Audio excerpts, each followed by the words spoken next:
I've been helping students prepare for the Cambridge English exams for over 2 decades now, specifically the B2 First, C1 Advanced and C2 Proficiency Cambridge English exams.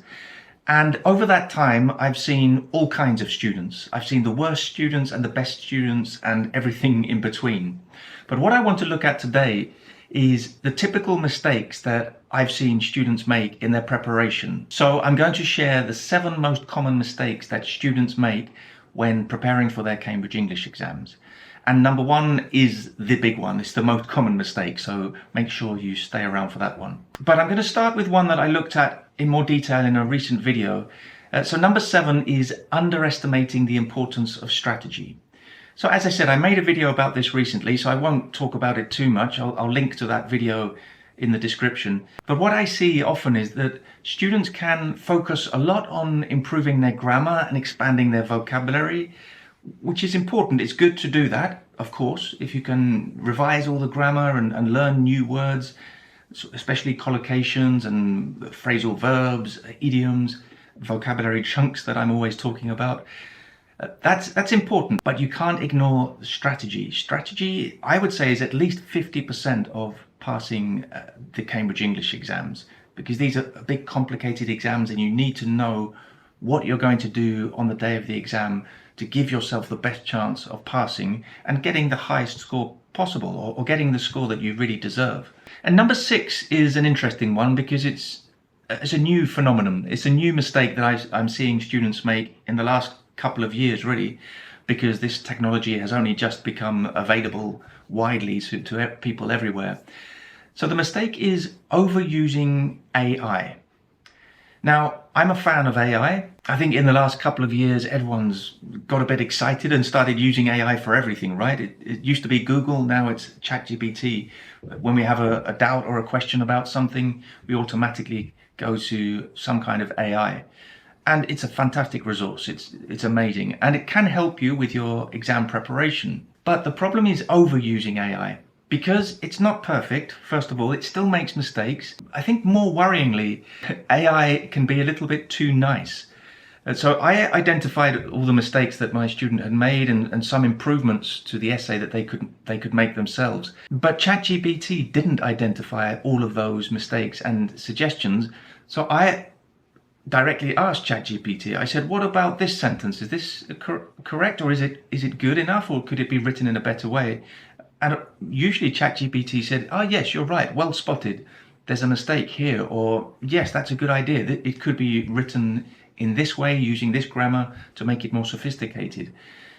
So I don't know if it's because ChatGPT is too nice or it just doesn't understand, but there are some things that a real teacher, an experienced and qualified teacher, can see and perhaps give feedback on that AI at the moment can't or doesn't do. I don't know if it's just that it doesn't see these mistakes, or it just decides not to point out every single mistake. So yes, use AI, it's a fantastic resource, but don't overuse it.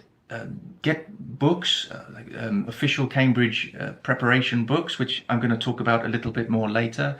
You can use some official websites, my videos on YouTube, other people's videos on YouTube, courses, online courses. There are many resources available. So use AI, but not exclusively AI. And this leads me on to mistake number 5, which is using the wrong materials. Now, this may seem obvious, but it's really important that you do sample tasks from the exam that you're planning to take. It's obvious, right? It's common sense. Well, you'd be surprised. Some students just do tasks from other exams, C1 exams, if they're planning to take the C1 Advanced. But those exams can be very different. Every exam has a different format, different style, different exercises, and different tasks. So you should do the sample tasks from the specific exam that you're preparing for. And not only that, I would go so far as to say that you should use a material that is published by Cambridge itself. Now, it's okay during the early preparation to use some of the other books which are not published by Cambridge and some of the other websites. But in the couple of weeks just before your exam, I really recommend you use Cambridge publications, because the style is very particular, and the types of questions are quite unique to Cambridge. Other publishers don't always get it quite right. So I'm also going to put the link to some videos I made on book recommendations for the three different exams. So I have a video on book recommendations for the B2 First, another one for the C1 Advanced, and another one for the C2 Proficiency. Now they are quite old videos, but those books are still valid today because the exams haven't changed significantly in that time. And the next mistake that students make, number 4, is not practicing under exam conditions. Now, of course, you can't recreate exam conditions 100% in your house or in your bedroom. So I'm not expecting you to construct an exam center and an examination room. But you should be doing the tasks as much as possible under exam conditions, at least, again, in the last 2 weeks before your exams, the last 2 weeks of preparation. When you start your preparation, you can just get a general idea of how to do the tasks and start developing a strategy and take your time over each part of the exam. But in the 2 weeks before you take your exam, I highly recommend that you do the tasks under exam conditions. So, for example, do the whole reading and use of English task together, not just sort of part 1 and then tomorrow I'll do part 2 and then I'll do part 7 in a few days. And I try to do all the parts, so 7 parts for the B2 First and C2 Proficiency, or 8 parts for the C1 Advanced. Do them all together and within the time limit that is specified for the exam. So again, for the C1 Advanced, for example, you have 90 minutes, so an hour and a half to do the 8 parts.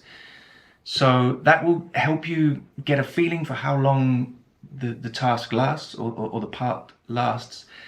But also you can develop a really clear time management strategy, which is extremely important for the reading and use of English paper, but also the writing paper.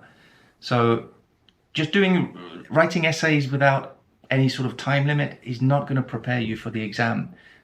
The time management strategy is extremely important. The same goes for the speaking. You want to do the tasks within the time limit that is set for the exam, and hopefully you'll have a study buddy or someone you can practice the different tasks with for the speaking paper too. Okay, now we're getting to the big ones, the top 3. And at number 3 we have not having a study plan, or perhaps not having a good study plan, because maybe you have some kind of a study plan but it's not very good.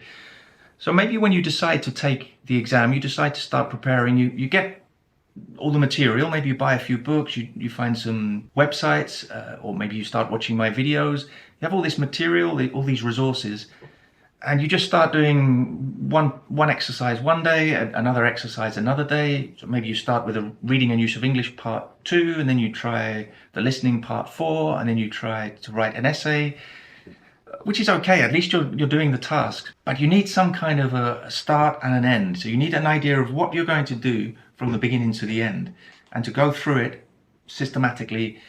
Because otherwise, what tends to happen is that students repeat the tasks that they like and avoid the tasks that they don't like.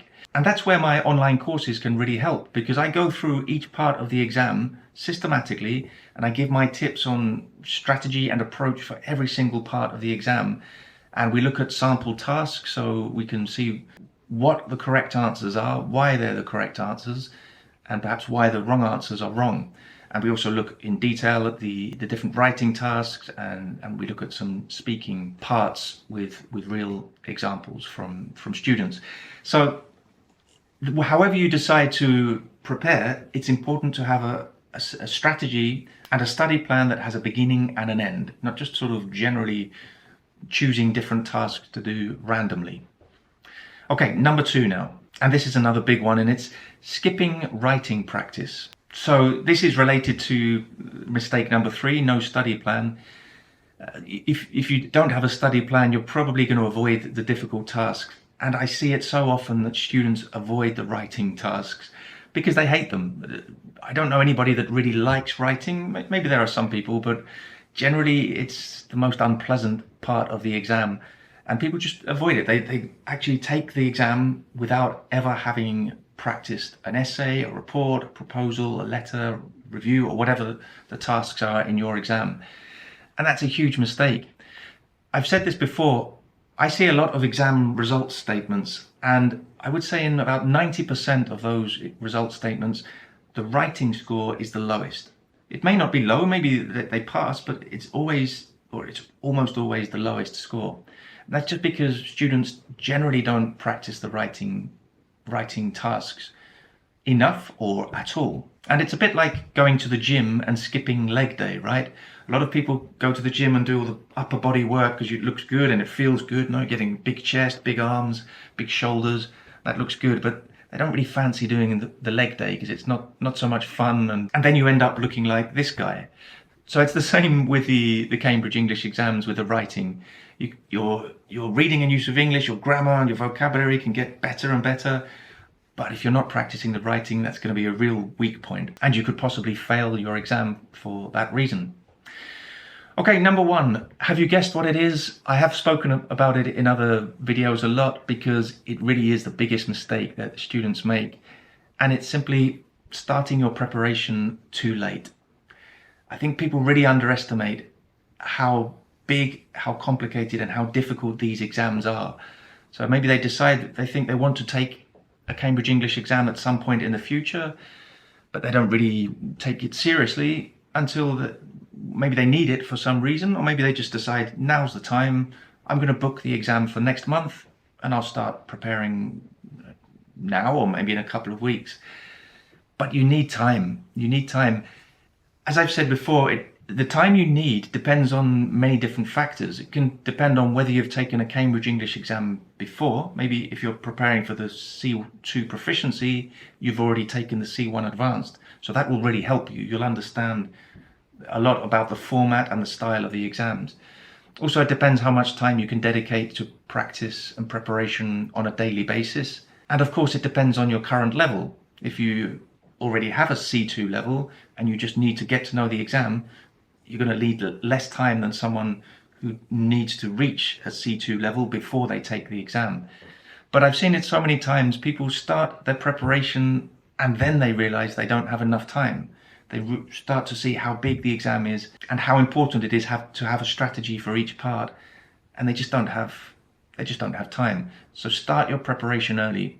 I generally recommend at least 2 months, between 2 and 6 months.